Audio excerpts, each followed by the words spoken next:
संतुलन ये एक ऐसा शब्द है जिसके बगैर जिंदगी की कश्ती डगमगाने लगती है। चाहे बात काम की हो, रिश्तों की हो या फिर सेहत की ही क्यों ना हो, हर जगह बैलेंस बनाकर रखना बहुत जरूरी है। ठीक बात कह रहे हैं हुसैन आप। अब शरीर को ही ले लीजिए, 650 मांसपेशियां, 72,000 नसनाड़ियां, 360 जॉइंट्स और 206 हड्डियों से बना है, जिसमें 37 ट्रिलियन सेल्स हैं और हर किसी का एक दूसरे से तालमेल है। बिल्कुल ज्योत्सना, और ये संतुलन अक्सर कान, गर्दन, कंधे, कोनी, स्पाइन, घुटने, एड़ी जैसी जोड़ों में बिगड़ता है और ये इम्बैलेंस पार्किंसन और इन जैसी तमाम तरह की प्रॉब्लम्स की वजह बनता है, जिसमें स्पॉन्डिलाइटिस, इंडाइजेशन भी शामिल है।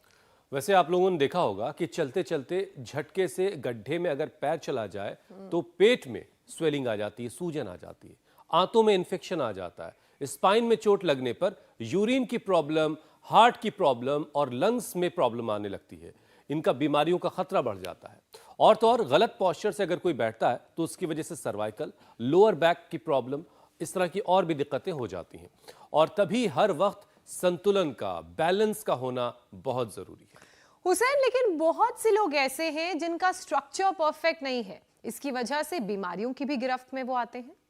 और इसीलिए सबसे पहले उन्हें अपनी लाइफ स्टाइल को बैलेंस करने की जरूरत है। क्या खाना है, कितना खाना है, कितनी देर सोना है, वर्कआउट कितनी देर करना है, इन सारी चीजों को नोट डाउन करके अपनी जिंदगी में शामिल करना होगा। तो चलिए जीवन में ये संतुलन बना रहे और इस संतुलन को कैसे बनाएं, ये बताने के लिए स्वामी रामदेव की शरण में चलते हैं, जो हरिद्वार से हमारे साथ जुड़ चुके हैं। स्वामी जी, बहुत बहुत स्वागत है आपका। प्रणाम। प्रणाम स्वामी जी। स्वामी जी प्रणाम। प्रणाम ज्योत्सना जी, पूजा जी। और ये संतुलन शरीर का भी है, ये संतुलन वात पित्त कफ दोषों का भी है हुसैन भाई। और ये ज्योति इधर तो जल रही है ज्योत्सना जी, उधर ये पत्रपिंड मसाज बहुत जबरदस्त होती है। इधर ये मर्म चिकित्सा के साथ मसाज है और इधर ये एक्यूपेंचर है। ये हमारा डॉक्टर विवेक बड़ा विवेकी है, विवेक पूर्वक ये सुइयां घुसेता और ऐसे ऐसे एक एक इंच तक घुसड़ देता है। कई बार तो डर लगता है, रामा रामा रामा।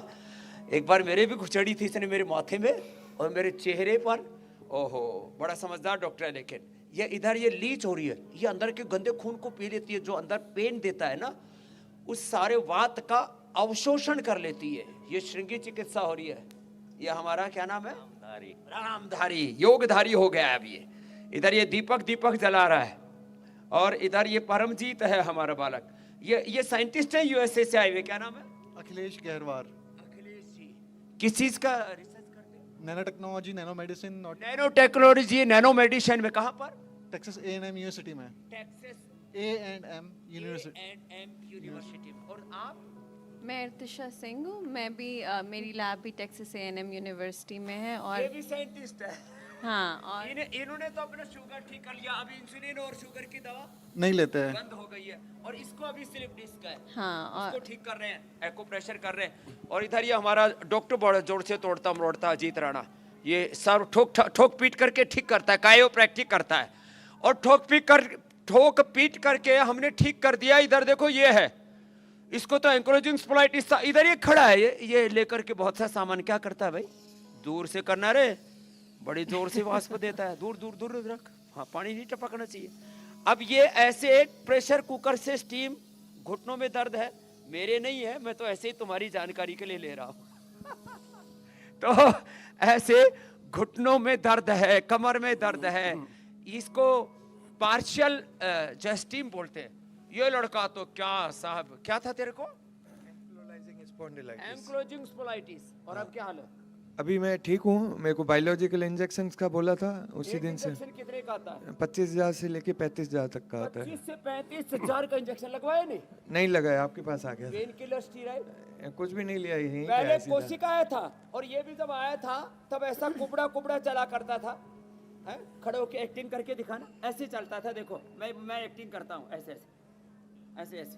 कमर इसमें क्या है, स्पॉन्डिलाइटिस में कमर झुक जाती है, एड़ी में दर्द के कारण। तो अब आज ये सारा कोई कबाड़ा नहीं होगा। चल मेरे साथ, अब दौड़ लगा। स्वामी जी, जब हमने आज कार्यक्रम शुरू किया ना, हार्ट 5 से 7 लीटर ब्लड पंप करता है।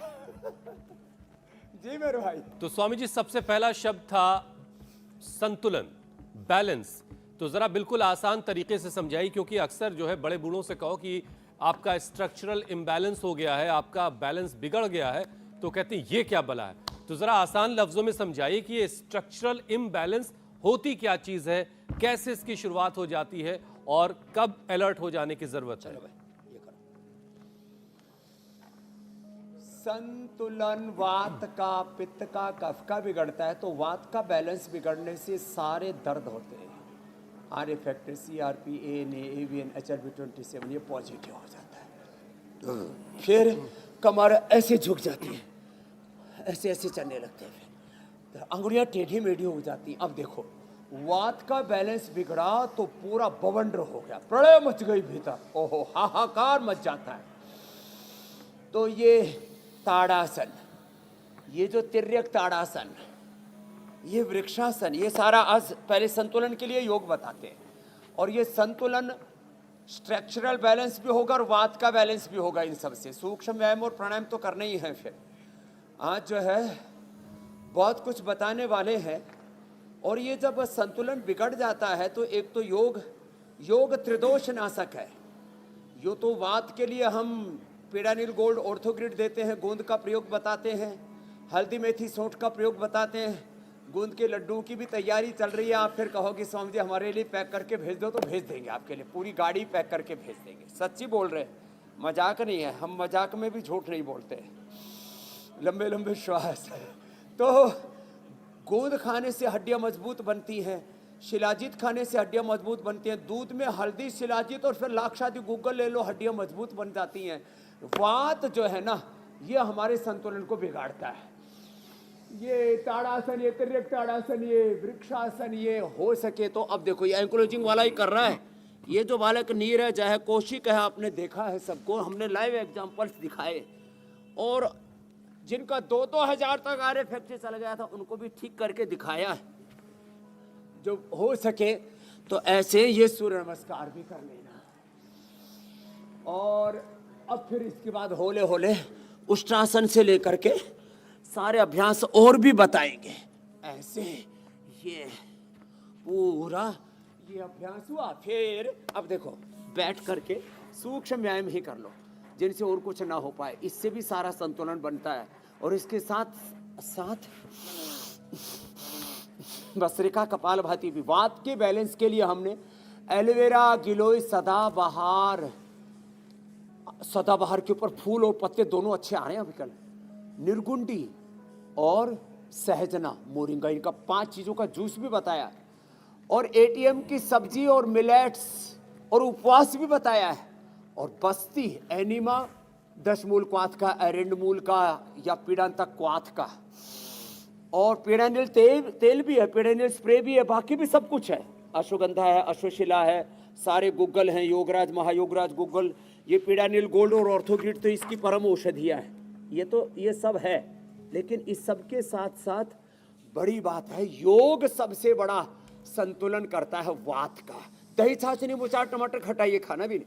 देखो विधि और निषेध, जो करना है वो किसी भी कीमत पर करना, और जिससे बचना है, जिससे डिटैच होना है, जिससे विरत रहना, जिसमें रत रहना वो भी करना, और जिससे विरत रहना उससे विरत भी रहना है। ये यहाँ ये इतना ही कर ले जिनको अर्थराइटिस, रोमेटॉइड अर्थराइटिस है, और प्राणायाम पूरा कर ले तो भाई पूरा का पूरा संतुलन आ जाएगा। और फिर धीरे धीरे धीरे धीरे अब पूरे संतुलन वाले अभ्यास और करवा देता हूँ।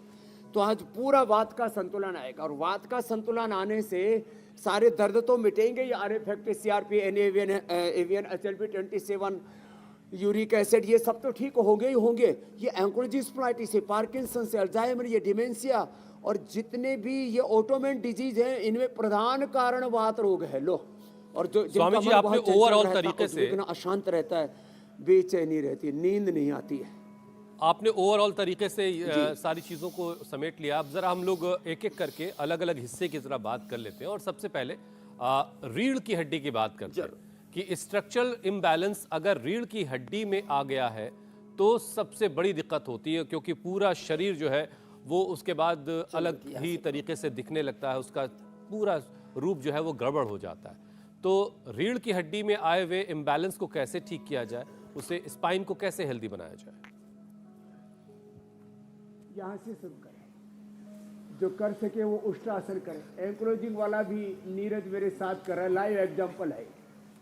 नीरज कौशिक ऐसे सैकड़ों उदाहरण के साथ मैंने बताया है। मुझे याद है आज से 3.5-4 साल पहले 2000 के अंत में, अब 24 में प्रवेश कर रहे हैं, 3 साल पूरे हो गए, चौथे साल में प्रवेश कर रहा। हाँ नहीं 2000 फिर 1 2 3 तो पूरा हो गया 23, तो 20, 21, 22, 23 अब 24 में घुस जाएंगे हम लोग। ऐसे जिनसे बन पाए वो उष्ट्रासन कर लेना। और फिर ये गोमुखासन तो अच्छा है, ये स्ट्रक्चरल बैलेंस के लिए। रीढ़ की हड्डी पर जो बुरा असर आता है, अब इसके 5-7 बड़े रोग हैं। Cervical spondylitis pain, slip disc, sciatica, lumbar spondylitis, ankylosing spondylitis, सामान्य रूप से बैकएक कह देते हैं। 33 के 33 वर्टिब्राज को ठीक रखना है। लंबे लंबे श्वासों के साथ ये गोमुखासन, और इसके बाद फिर मकरासन, भुजंगासन, शलभासन, मरकटासन। फिर इधर ये ठोका पीटी की आवाज आई, मैंने कहा भाई किसको ठोक दिया हमारे अजीत राणा ने। तो ये भी अंदर पीछे रीढ़ की हड्डी को ठोका ठाकी, लेकिन ये घर में मत करना, कभी हथौड़ा और छीनी लेकर के और लग पड़ो कि हमने तो इंडिया टीवी पर देखा था, और जो है बेचारी की जान जोखिम में डाल दो किसी की। इसके लिए बहुत प्रैक्टिस करनी पड़ती है। ये बहुत सीनियर डॉक्टर है और इसके लिए उसका बहुत अभ्यास है इसमें। हाँ ये देखो मेथी दाना, मेथी और ये एलोवेरा, ये तो परम औषधि है। ये पीड़ंता क्वाथ, ये पीड़ंता क्वाथ, ये सब पारिजात, निर्गुंडी आदि जो हम बोलते रहते हैं ना, जिनको मिलता नहीं उनके लिए यहीं से हमने उपलब्ध करा दिया निर्गुंडी आदि। और ये मेथी दाना भी। फिर उल्टे लेट जाए, मकरासन, भुजंगासन, शलभासन, ये पूरा पैकेज है जो बता रहे हैं। खाली हम ये शो नहीं करते, ये करोड़ों लोगों का इसमें उपचार होता है। कितने लोगों का उपकार, कितने लोगों का उपचार, और न केवल उपकार और उपचार, इससे सेल्फ हीलिंग से सेल्फलाइजेशन की तरफ, आत्मारोहण से, आत्मोत्थान से, आत्मसंयम से, आत्मानुशासन से रोगों पर विजय पाते हैं, अपने आलस से प्रमाद पर विजय पाते हैं, ठंड पर भी विजय पाते हैं। अब देखो मकरासन, भुजंगासन से ठंड भी दूर हो जाती है। 100 बार करवा देते हैं और 100 साल की लंबी आयु आदमी जीता है। पहले धीरे धीरे, बाद में तेजी से। पहले तो होले होले ही करना पड़ेगा। अब जो टेढ़े मेढ़े होते हैं क्लोजिंग में, उनको पहले तो धीरे धीरे कराते हैं और फिर तेजी से। अब तेजी से करके दिखाओ भाई तुम भी। लो, कौन कहता है कि इसको कभी कोई प्रॉब्लम थी? सारी प्रॉब्लम इसने हटा दी है, मिटा दी है, धीरे धीरे करके। फिर तो बाद में तेजी से हंसे पूरे रिदम में आ गया। अब कितनी बार करता है भाई इसको नीरज? 100 बार करता है। क्या बात है। स्वामी जी, किसी को अगर रीढ़ की हड्डी में का बालक है, इम्बैलेंस हो गया है, करता भी और करवाता है, तो अभ्यास शुरू करने के कितने दिनों के बाद उसको थोड़ी बहुत राहत मिलने लगेगी?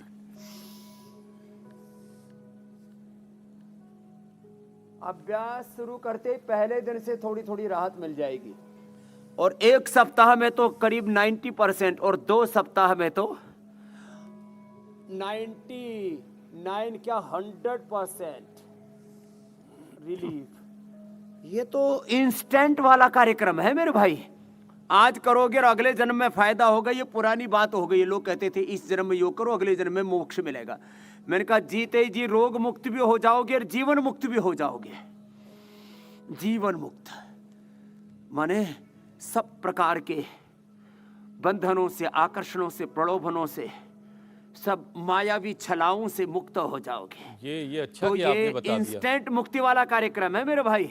इसमें लास्ट में आपने जोड़ दिया, वरना जीवन मुक्ति से तो कुछ और ही समझ जाते लोग जी। बुरी चीजों से मुक्त होना है, अच्छी चीजों से युक्त होना है। मुक्ति और सन्यास का अर्थ बोलो, मैंने सन्यास ले लिया। सन्यास का अर्थ कोई दुनिया छोड़ना नहीं है। जिस चीज से विरत हो गए, डिटैच हो गए, उससे उसमें अनासक्त हो गए, यही सन्यास है, यही मुक्ति है, यही मोक्ष है, यही निर्वाण है। निर्माण जिसका हो गया उसका निर्वाण होता है। जो टूटा फूटा पड़ा उसका तो फिर वो मरेगा, वो मोक्ष में और मृत्यु मरने में फर्क है ना मेरे भाई। बिल्कुल बिल्कुल। स्वामी जी, अगर रीढ़ को बैलेंस करने वाले अभ्यास हो गए हो तो फिर हम जरा अगले विषय पर आते हैं। एक बात और जो अक्सर बहुत लोगों के बीच रहकर सुनने को मिलती है कि मेरी नाभि डिप गई है, मेरी नाभ जो है वो खिसक गई है। अब इसकी वजह से बहुत सारे लोगों का पेट खराब हो जाता है, इंडाइजेशन की दिक्कत हो जाती है। बहुत सारे लोग, अगर ये बार बार किसी को हो रहा है तो उनमें कब्ज और कोलाइटिस की दिक्कत हो जाती है। मेरा खुद का ऐसा कभी कोई अनुभव नहीं है कि नाभि डिगना होता क्या है, मुझे नहीं पता। हो गए हो मेरे भाई हुसैन। तो ये कैसे होता है और क्यों होता है और ठीक कैसे किया जाए? तो देखो मैं बताता हूँ, ये आपको नहीं 99% लोगों को नहीं पता। जिनका बीपी बढ़ा हुआ है, जिनका शुगर बढ़ा हुआ है, जिनका स्ट्रेस बढ़ा हुआ है, जिनका गुस्सा बढ़ा हुआ है, जिनका मेटाबॉलिज्म गड़बड़ा गया है, उन जिनका वेट बढ़ा हुआ है, सबकी नाभि डिगी हुई है। 99% लोगों की नाभि धरण डिगी हुई होती है और उससे पूरा हमारी जो बायोलॉजिकल एनर्जी है, पूरा हमारी जो काइनेटिक एनर्जी है, हमारी जीवनीय ऊर्जा, जैविक ऊर्जा है, जीवनीय शक्ति है, उसका ह्रास हो जाता है।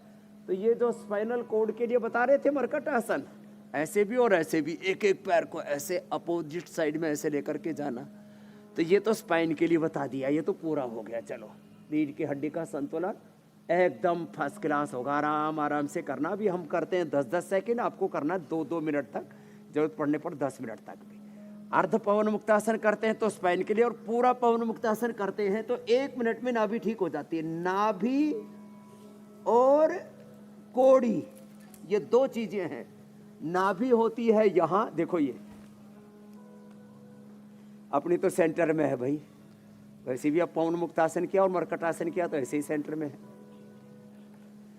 धक धक बीच में आनी चाहिए। नीचे आ रही है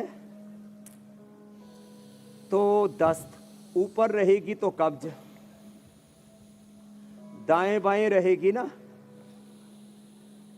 ऐसे अंगूठी से पता लग जाता। नाप के भी मैंने कई बार बताया हुआ है। एक धागा यहाँ रखो और उस पर इक्वल प्रेशर रखो और नाभि से स्तन की दूरी जितनी है उतनी नाभि डिगी हुई है। हाथ की अंगुलियों को ऐसे करो और ये जो अंगुलियों के नीचे रेखा इसको मिलाओ, उसके बाद पूर्वे ये पूरे मिले रहे ना, पूर्वे यूँ ऊपर नीचे हो जाए ना, ये छोटी अंगुली चटली ऊपर नीचे, तो ये नाभि डिगने का लक्षण है। और बाकी मैंने शरीर में उसके लक्षणों से पता लगता है कि नाभि डिगी हुई है। बाकी तो जो अनुभवी वो अंगूठा टिका के भी पता लगा लेते हैं। जिनका पेट ही 10-20 किलो का है, उनके तो नाभि ऐसे ही गुम हो जाती है, खो जाती है, जैसे मेले में बालक खो जाया करते थे पहले, ढूंढते रह जाओगे। तो ये पवन मुक्तासन है, ये नाभि के लिए।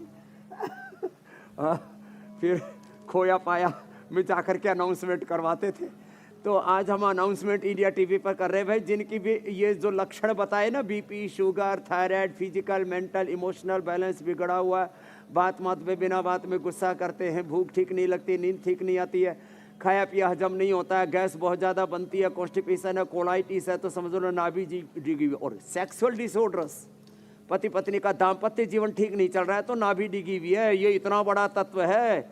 आपने बात तो पूछ ली, लेकिन इसका विस्तार बहुत बड़ा है, बात बड़ी गहरी है। और समाधान ये पवन मुक्तासन और उत्तान पादासन, इससे नाभि धरण ठीक हो जाती है।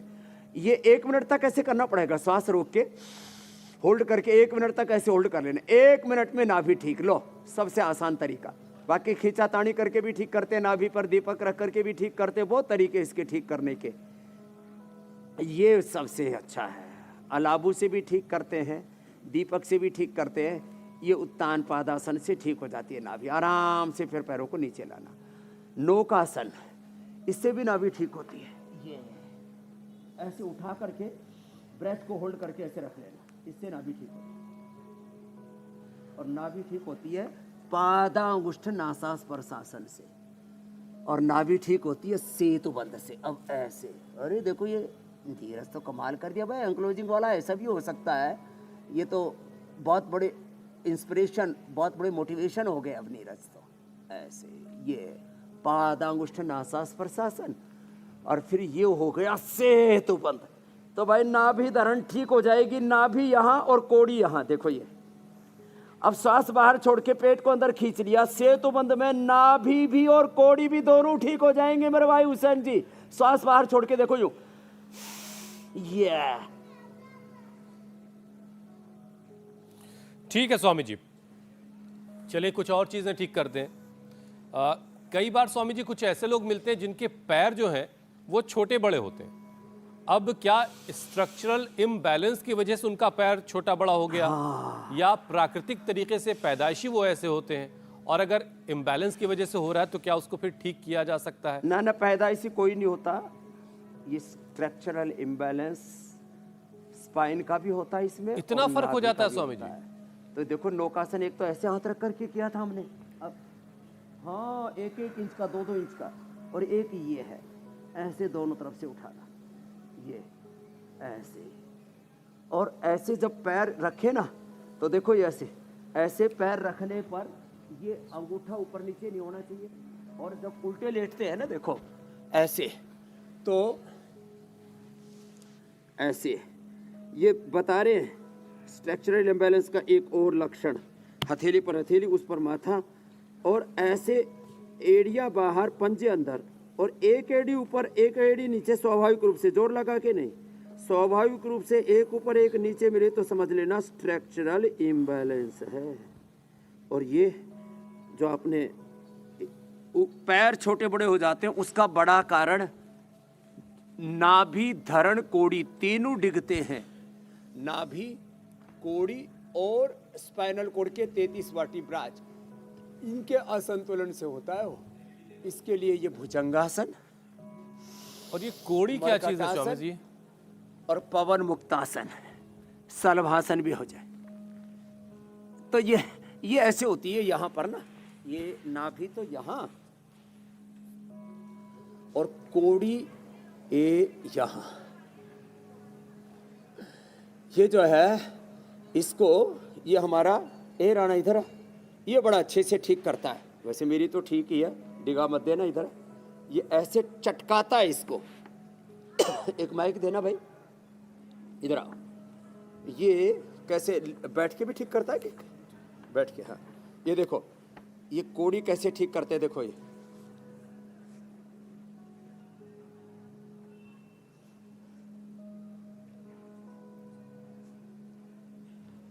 अरे रामा रामा रामा,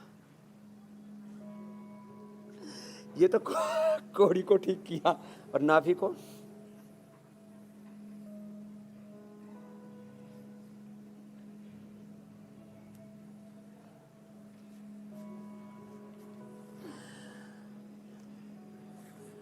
तो मेरा तो पेट मोटा है, पकड़ लिया। जो 50-50 किलो आते हैं उनको कैसे पकड़ते हो?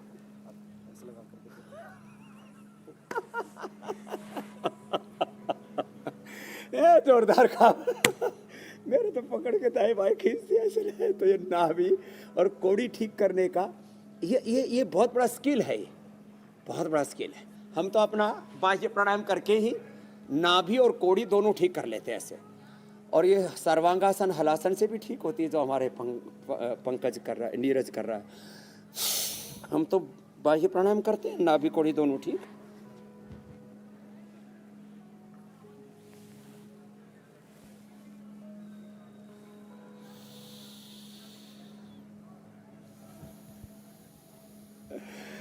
ऐसे तो ये सारा स्ट्रक्चरल इम्बैलेंस, स्ट्रक्चर और करेक्टर दोनों करेक्ट हो जाते हैं मेरे भाई हुसैन जी योग से। स्वामी जी, आप अक्सर कहते हैं मंडूकासन भी कि इसमें बड़ा बीमारी लाभ करता है। वात, पीछे पित्त, कफ झुकना, के सुप्त इम्बैलेंस से वज्रासन, होती है। आप मंडूकासन करो। तो क्या स्ट्रक्चरल बैलेंस के लिए वात, पित्त, कफ का बैलेंस होना भी जी। स्वामी जी जरूरी है?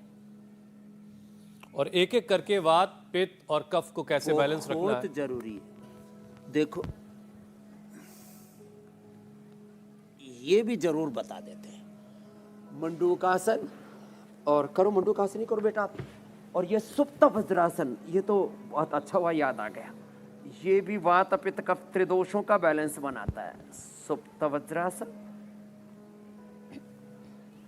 और वो भी बाह्य प्राणायाम के साथ। श्वास बाहर छोड़ दो, पेट को अंदर खींचो,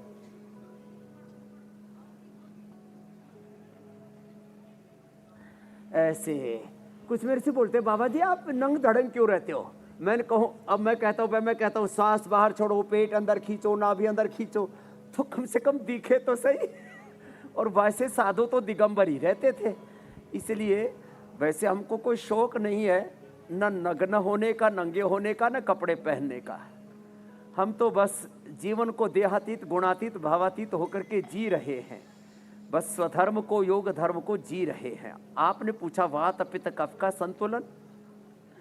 अब ये मंडूकासन, योग मुद्रासन से तो संतुलन होता ही है। वात के संतुलन के लिए दही, छाछ, नींबू, अचार, टमाटर, खट्टी चीजें, बायबादी की चीजें जो देर से हजम होती है, जैसे छोले हैं, चने हैं, ऐसे नहीं खाने चाहिए। और कफ में जिन घी और ठंडी चीजें, ठंडा पानी भी नहीं पीना। और पित्त में जितने मसाले, मिर्ची, तीखे, उत्तेजक आहार नहीं लेना।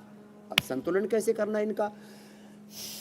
वात के संतुलन के लिए बिल्कुल सिंपल, जो मैं बोल रहा था ना, पीड़न तक वात उबालो, इसमें अरंड का तेल डालो और इसका एनिमा ले लो, इसी से ही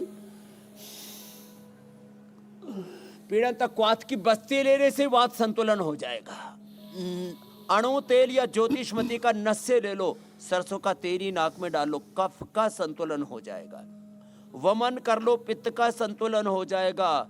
और लौकी का juice P low, वीटाग्रास P low, aloe vera P low, शीशम या बेल या पीपल के पत्तों का रस पी लो, जो भी उपलब्ध हो जाए। एक हो जाए तो एक, नहीं तो 5-7 हो जाए तो बहुत अच्छी बात है। पित्त का संतुलन हो जाएगा। और अविपत्ति कर चूर्ण 100 ग्राम, 10 ग्राम मुक्ता शुक्ति, उसमें 2-4 ग्राम मोती पिष्टी भी मिला करके ले लो, पित्त का संतुलन हो जाएगा। लीवो, अब रेडीमेड लीवोग्रिट, लीवामृत ले लो, पित्त का संतुलन। ब्रोनकोम स्वासारी ले लो, कफ का संतुलन। और ये पीडानिल गोल्ड और ऑर्थोग्रिड जो बाईं तरफ खाली प्रदर्शन के लिए नहीं रखी हुई, ये बहुत बड़ा उपचार है और इससे करोड़ों लोगों का हमने उपकार किया है। कैसा ही वात बढ़ा हुआ हो, पीडानिल गोल्ड ऑर्थोग्रिड प्राचीन काल में हम दिया करते थे। लाक्षादि गुग्गल, हड्डियां कमजोर हो गई है, ऑस्टोपोरोसिस और हड्डियां भूर भरी हो जाती है ना, ऑस्टोपीनिया। और दूध में हल्दी, शिलाजित, लाक्षादि गुग्गल ले लो, पूरी हड्डियां मजबूत। अब जोड़ों में दर्द है, सिंहनाथ गुग्गल योगराज। अंदर से नसनाड़ियों तक वात चला गया है तो महायोगराज गुग्गल। अब फिर नसनाड़ियों के साथ स्किन पर भी स्क्लेरोडर्मा तक हो जाता है तो फिर कैशोर गुग्गल। फिर रीढ़ की हड्डी के ऊपर से नीचे तक नसनाड़ियों में अंदर से चुभन होती है तो त्रयोदशांग गुग्गल। कुछ लोग सोचते गुग्गल गुग्गल सब एक जैसे, दूध सब एक जैसे नहीं होते।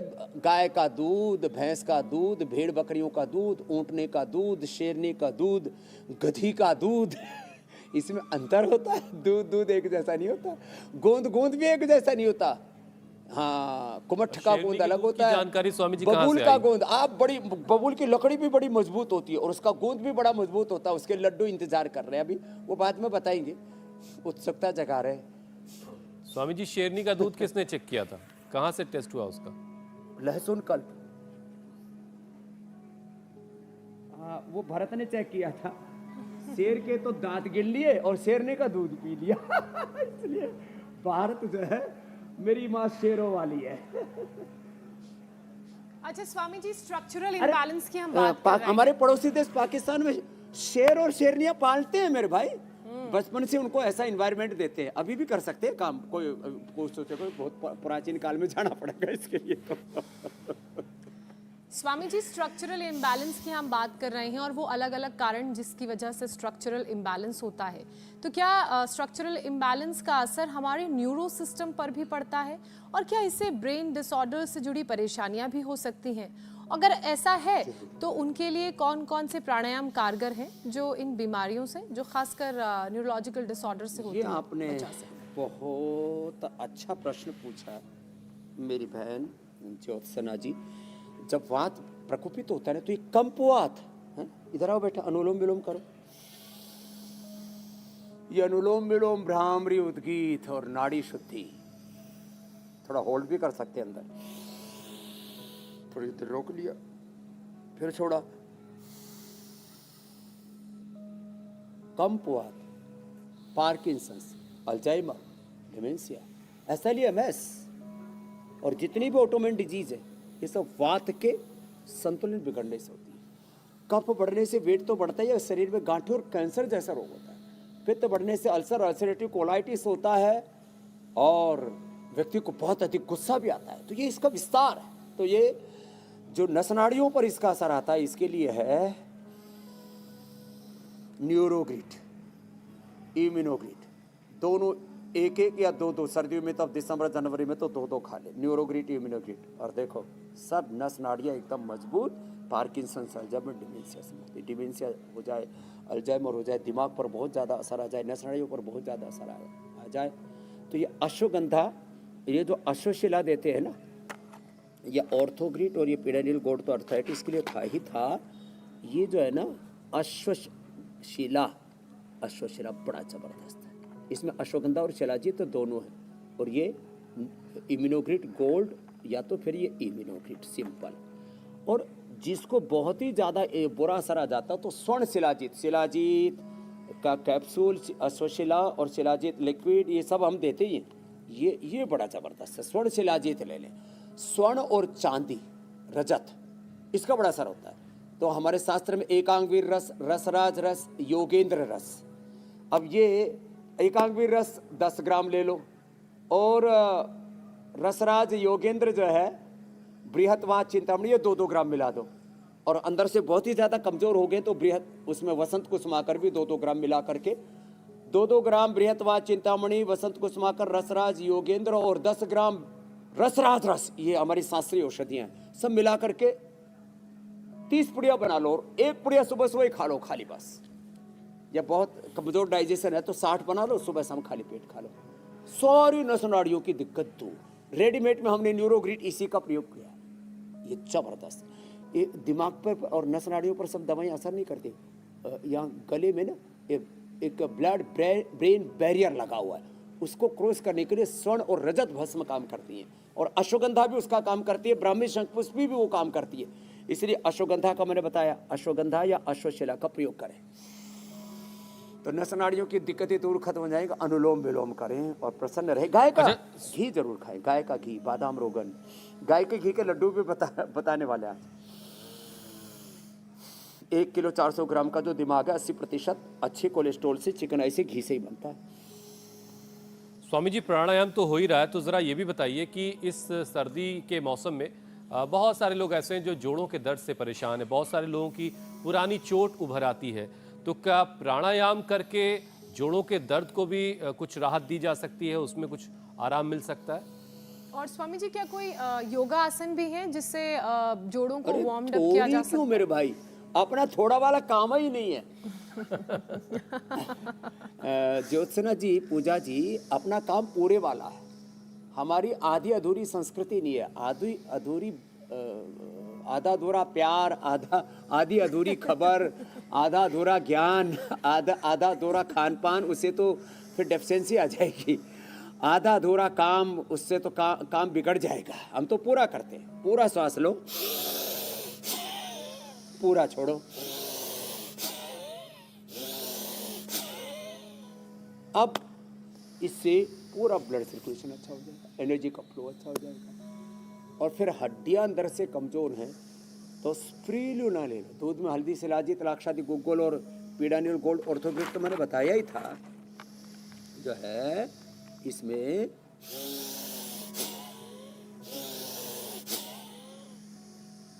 एलोवेरा, गिलोय, पारिजात, निर्गुंडी और सहजला, 5 चीज़ों का रस पी लो यदि उपलब्ध हो जाए तो। हल्दी, मेथी, सूंठ, मीठी, सुरंजान और अश्वगंधा या वातारी चूर्ण खा लो। अरे साहब, अर्थराइटिस पूरा खत्म। लहसुन की ये कली मैंने बताई थी, लहसुन की में चीरा मार के गाय के घी में हल्का सा भून लो, बस बहुत ज़्यादा लाल नहीं होना चाहिए, हल्का सा ब्राउन, मामूली सा ब्राउन। और फिर ये 5 कली से शुरू करके फिर अगले दिन 2-2 बढ़ाते जाए, 2-2 बढ़ाए और 10, 20, 25 कली तक सुबह शाम खा सकते लहसुन का। और 100 ग्राम एलोवेरा, उसमें 10 ग्राम कच्ची हल्दी, 1 चुटकी भर उसमें थोड़ा सा बंधानी हींग लेना, पतंजलि का असली वाला है।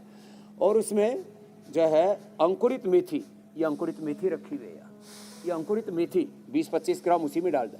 केवल मेथी की, केवल एलोवेरा की, इसकी भी सब्जी बनाते हैं राजस्थान में, और केवल कच्ची हल्दी की भी सब्जी बनाते हैं। हमने तीनों को मिक्स कर दिया, इसका नाम दिया ATM।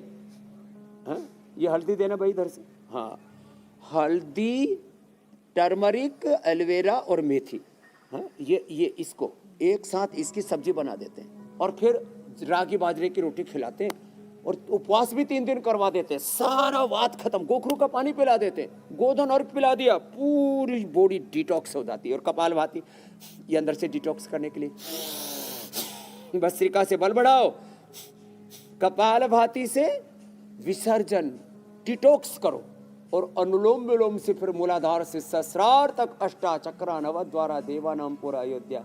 अयोध्या की भी तैयारी हो रही है, चारों तरफ जय श्री राम हो रहा। बोलो, अब मंदिर वहीं बनाएंगे, पहले बोलते थे तारीख नहीं बताएंगे, अब तो तारीख भी आ गई है।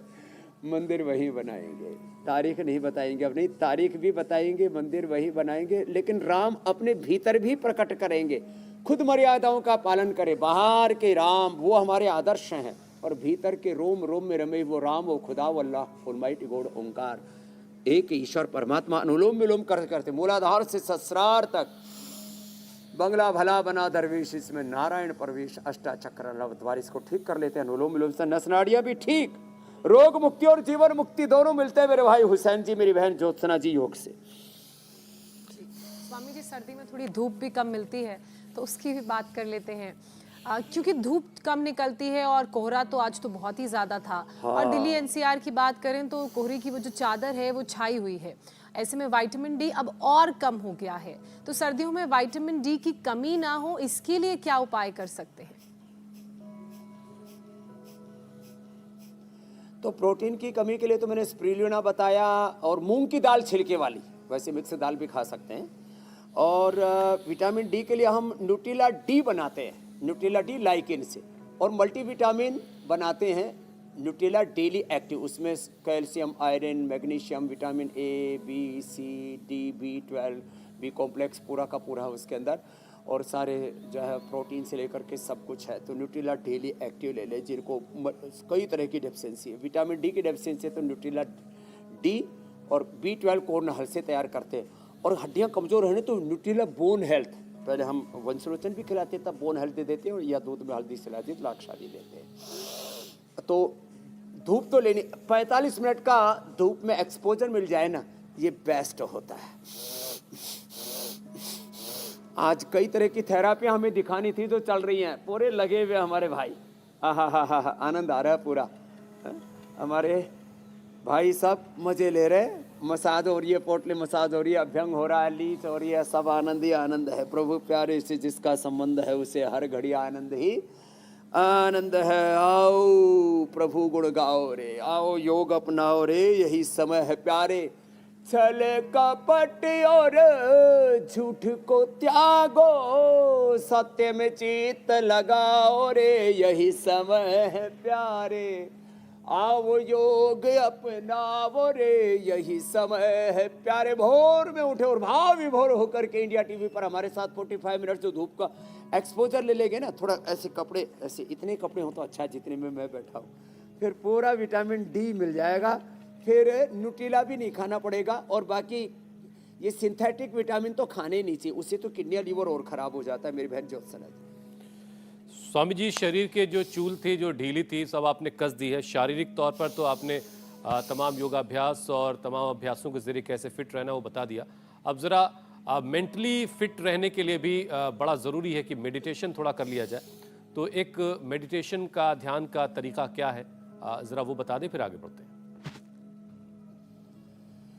एक ध्यान का तरीका है दृष्टा होके, साक्षी होके, गुणातीत भावातीत होकर के, और सांसों पर ही मन को टिकाया और अंतर्मुखी हो गए। एक क्षण में ध्यान लग जाता है। यह है इंस्टेंट मेडिटेशन।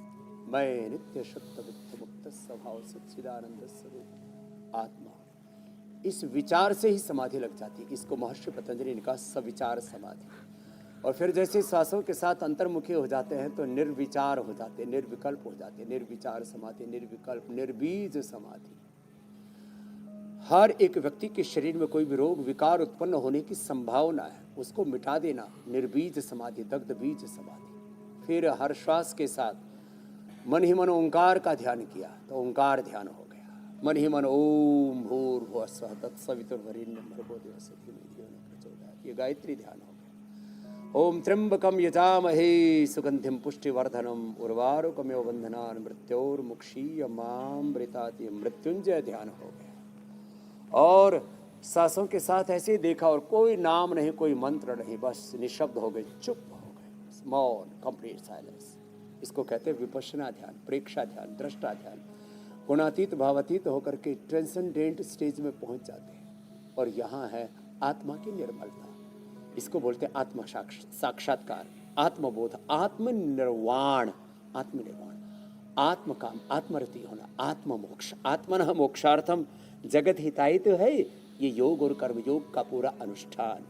तो ऐसे संकल्प मात्र से ध्यान लग जाता है। और जिनका ऐसे ध्यान ना लगे तो तेजी से प्राणायाम करें ऐसे पूरा तीव्र संवेगा नाम आसन प्रणधानात्मा तत्प्रतिष्ठितार्थम, एक तत्व अभ्यास। मन ही मन में राम ओम से उस खुदा अल्लाह ऑलमाइटी गॉड से प्रीति और तेजी से भस्त्रिका, तेजी से कपालभाति, ऐसे अलग अलग तरह के भाव चेतना है। किसी में बहुत अधिक चंचलता है, बहुत अधिक गति है, किसी में बहुत अधिक शांति है, किसी के चित्त में बहुत अधिक गहरी श्रद्धा है। तो अपने अपने भाव चेतना के अनुरूप जो है ध्यान के साधन उपाय चुन सकते हैं। इसलिए अलग अलग उपाय हम ध्यान के मेरे भाई हुसैन जी बताते हैं। स्वामी जी, फिजिकली और मेंटली कैसे बैलेंस रखना है खुद को, ये आप बता चुके हैं। अब जरा आप चेक कीजिए कि आपके नुस्खे वाले पिटारे में आज क्या खास है, आप उसकी तैयारी करें। मैं तब तक जरा कल के कार्यक्रम के बारे में दर्शकों को बता दूं। कोहरे और सर्दी ने दिखाए तेवर, इम्यूनिटी कमजोर, बिगड़े वात पित्त कफ, कोरोना का नया वेरिएंट बना दुश्मन, हमलावर हुए कोल्ड कफ और फीवर। योग गुरु के 10 यौगिक मंत्र ठंड के मौसम में इम्यूनिटी बूस्टर। वक्त आप पहले से जानते हैं, सुबह 7:56 से पहले इंडिया टीवी लगा लीजिएगा।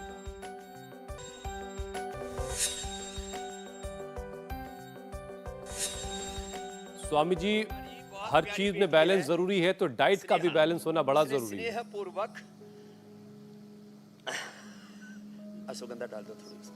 तो देखो इधर तो ये अश्वगंधा के पत्ते की चाय तो वो पीना जिनको वेट घटाना है, और रूट को वो पीना जिनको इम्यूनिटी बढ़ानी है। अश्वगंधा की चाय बड़ी जबरदस्त है, और इसमें थोड़ी मुलेठी भी डाल दो, दालचीनी भी डाल दो, मीठा डालने की जरूरत नहीं पड़ेगी। अब ये इधर तैयार हो गया। देखो ये मोटा आटा लिया, ये मोटा आटा हम पतंजलि से सबको उपलब्ध कराते हैं, या गेहूं का आटा ले लिया या नवरत्न आटा ले लिया, उसको गाय के घी में भुना, गाय का घी। और जो भाई जिनको लड़ाई खूब करनी है, कुश्ती बहुत करनी है, तो भैंस का ले लेना। फिर उसको भून दिया, और भून करके फिर उसमें ये जो गोंद है ना, ये जो ऐसा ये गोंद ऐसा कैसे तैयार होता है? ये गोंद जो है ऐसे तैयार होता है। देखो ये ऐसे डाला, और डालते ही ओहो हो ऐसे एक साथ ये पूरा ऊपर आ जाता है। एक साथ ऐसे पूरा ऊपर आ जाता है, और ये फर्स्ट क्लास तैयार हो जाता है गोंद। अब ये गोंद आ गया, तैयार हो गया। अब इसमें ये गोंद डाल दिया, और गोंद के बाद हमने बना रखी है, देखो ये एक तो खांड बना रखी है पतंजलि से, ये खांड भी हम देते हैं, या तो ये खांड डाल दे, ये खांड भी बहुत जोरदार है। देखो हाँ ये खांड, और इसको फिर ऐसे मिला दिया। या हमने अब एक नया विकल्प, ये जैगरी पाउडर तो पहले ही देते थे हम, ये दिया हमने, क्या नाम है इसका, ब्राउन शुगर। हा ये बहुत जोरदार है। अब ये ऐसे, और अब इसको घोटो जी, घोटा मारो, सोटा घुमाओ, और इधर देखो ये गोंद भी तैयार हो गया। ये गोंद ऐसे ना पूरा ऐसे हो जाता है। देखो खिला खिला। एक बात खास है, ये गोंद ना उबलते हुए घी में डालना, उबलते हुए घी में डालेंगे तो ऐसा बनेगा, नहीं तो फिर ये जो है पूरा फूलेगा नहीं, फिर दांत में खिचपिच होगी।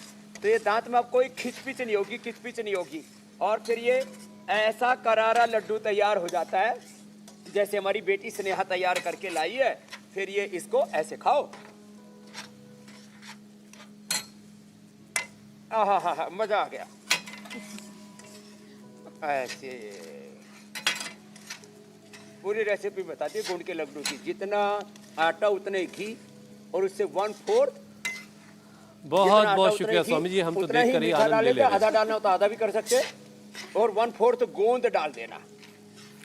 बहुत बहुत शुक्रिया स्वामी जी। प्रणाम स्वामी जी। बहुत बहुत धन्यवाद।